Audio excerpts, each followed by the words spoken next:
வாணியம்பாடி அருகே வகுப்பறையில் போதைப்பொருள் பயன்படுத்தியதாக 7 மாணவர்கள் ஒரு வாரம் சஸ்பெண்ட் செய்யப்பட்டுள்ளனர்.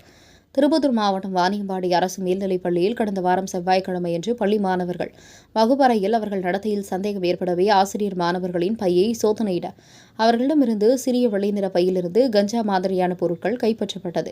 மேலும் இதனை வகுப்பறையில் பயன்படுத்தியதாக 7 மாணவர்கள் கடந்த ஒரு வாரமாக பள்ளியிலிருந்து இடைநீக்கம் செய்யப்பட்டனர். இதுகுறித்து பள்ளி தலைமை ஆசிரியர் தேவன் தெரிவித்தபொழுது, மாணவர்கள் பயன்படுத்திய கஞ்சா இல்லை, ஆன்ஸ் போன்ற புகையிலைப் பொருள் என்றும் இதனை அவர்களிடம் கைப்பற்றியது உண்மைதான் என்றும், இதுகுறித்து 7 மாணவர்கள் கடந்த ஒரு வாரமாக பள்ளியிலிருந்து இடைநீக்கம் செய்யப்பட்டதாக தெரிவித்தார். பள்ளி மாணவர்களிடையே போதைப்பொருள் கலாச்சாரம் பெருகி வருவது இப்பகுதியில் பெற்றோருடன் பெரும் கலக்கத்தை ஏற்படுத்தியுள்ளது. உங்கள் பகுதியில் உடனுக்குடன் முக்கிய செய்திகள் உங்கள் விரல் நுழையில் காண எங்கள் தவசி நியூஸ் 24 சேனலை காண தவறாதீர்கள். உங்கள் வாணியம்பாடி செய்தியாளர் விக்னேஷனுடன் உங்கள் தவசி ரமேஷ்.